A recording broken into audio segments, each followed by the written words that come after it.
JMM ने CRPF पर बड़ा आरोप लगाया था कि सीआरपीएफ शांति भंग करना चाहती थी और यहां जानबूझकर उपद्रव करना चाहती थी। और उसके बाद से अब जेएमएम की तरफ से एक कदम आगे बढ़ते हुए जेएमएम कार्यकर्ता जो वहां मौजूद थे उनके साथ साथ सीआरपीएफ की टीम पर भी एफआईआर दर्ज करा दिया गया है। और आरोप ये लगाया गया है कि बिना जिला प्रशासन की सहमति के ये तमाम लोग वहां पहुंचे थे। इसके साथ जो भीम आर्मी के सदस्य प्रदर्शन करने के लिए पहुंचे थे उनके ऊपर भी एफआईआर दर्ज कराया गया है। अब देखने वाली बात यह होगी कि इस पे आगे क्या कुछ होता है। हमारे साथ हमारे संवाददाता मदन है।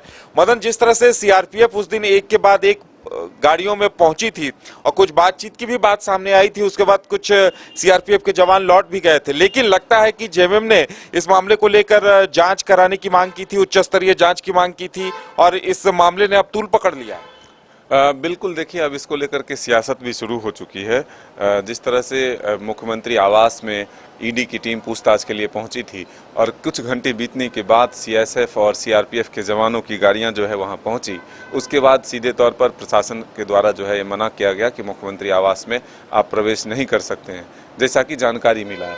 अब उसके बाद वहाँ से अधिकारियों के द्वारा कहा गया कि आप वापस लौट जाएँ, नहीं तो फिर एफआईआर हम कर सकते हैं। इसके बाद जो जानकारी मिली कि सीओ की तरफ से जो है वहाँ पर एफआईआर दर्ज कराए गए हैं और सिर्फ एक नहीं बल्कि 3 एफआईआर दर्ज कराए गए, इसकी भी सूचना मिल रही है। एक तो सीआरपीएफ के अधिकारी और जवानों के खिलाफ, दूसरा जो है जेएमएम के कार्यकर्ताओं के खिलाफ भी एफआईआर दर्ज कराया गया और तीसरा भीम आर्मी के जो समर्थक थे उनके खिलाफ भी मामले दर्ज कराए गए हैं, क्योंकि ये कहा जा रहा है कि जब धारा 144 लागू थे तो स्थिति को बिगाड़ने के लिए वहाँ पर जो है इस तरह के लोग पहुँचे तो उसके खिलाफ भी कार्रवाई होनी चाहिए। तो जेएमएम सीधे तौर पर जो है कई और भी गंभीर आरोप लगा रहे थे कि चार्टर्ड प्लेन भी जो है वो मंगा लिए गए थे कि मुख्यमंत्री को यहाँ से गिरफ्तार कर जो है सीधे ले जाया जा सके दिल्ली। तो ऐसे कई गंभीर आरोप के बीच जो है अब बीजेपी भी हमलावर हुई है। बीजेपी कह रही है कि देश में ये पहला ऐसा अनूठा घटना है जब सीआरपीएफ के खिलाफ जो है एफआईआर दर्ज कराए जाते हैं। तो ऐसे में अब देखना होगा कि सियासी तूल जो है यह मामला कितना पकड़ता है। सत्ता पक्ष और विपक्ष जो है दोनों एक दूसरे पर जो है आरोप प्रत्यारोप का दौर शुरू कर चुके हैं। तो अब 2 एजेंसियों के बीच की टकराहट, संवैधानिक संस्थाओं के बीच टकराहट, एक तरफ जिला प्रशासन, दूसरी तरफ सीआरपीएफ या फिर सीआईएसएफ के अगर अधिकारी और जवान होते हैं तो ऐसे में क्या आगे हो सकता है और इसके खिलाफ कार्रवाई क्या हो सकती है, यह आने वाला वक्त बताएगा। लेकिन फिलहाल फिर से एक बार इसी बीच ईडी का समन भी आया है, तो आगे भी क्या सीआरपीएफ और सीआईएसएफ के जवान बुलाए जाते हैं या फिर उन्हें रोकने की एक कोशिश है कि पहले ही अगर एफआईआर कर दिया जाए तो फिर वो लोग बिना परमिशन के वहां नहीं पहुंच सकते हैं। बिल्कुल। और मदन, पूछताछ के दूसरे ही दिन जेएमएम ने ये बड़े गंभीर आरोप लगाए थे कि सीआरपीएफ की टीम चाह रही थी कि जेएमएम कार्यकर्ताओं के साथ भिड़ंत हो जाए, माहौल बिगड़ जाए और कहीं न कहीं राष्ट्रपति शासन के लिए पृष्ठभूमि तैयार हो। और अब सुप्रियो भट्टाचार्य जो जेएमएम महासचिव हैं उन्होंने एक बड़ा आरोप और लगा दिया है कि सीआरपीएफ एक विशेष विमान लेकर आई थी और सीएम को अरेस्ट करके एयरपोर्ट ले जाने की तैयारी थी।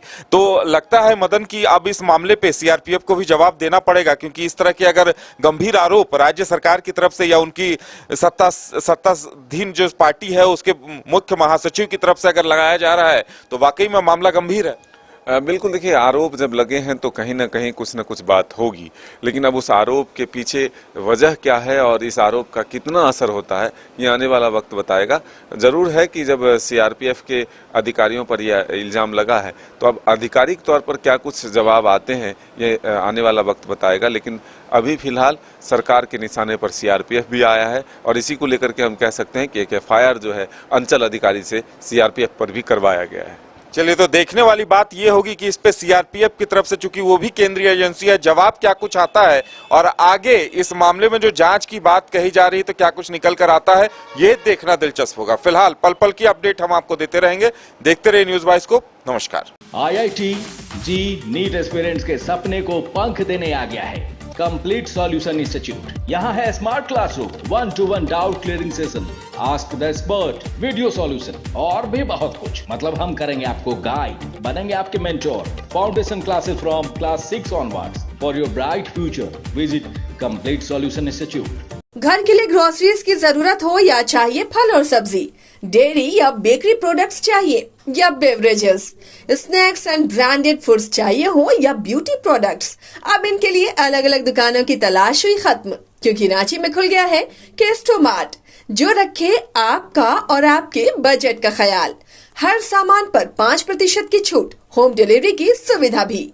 आज ही पधारें। Kestomart, one stop solution for every customers requirements. Call 9153989339।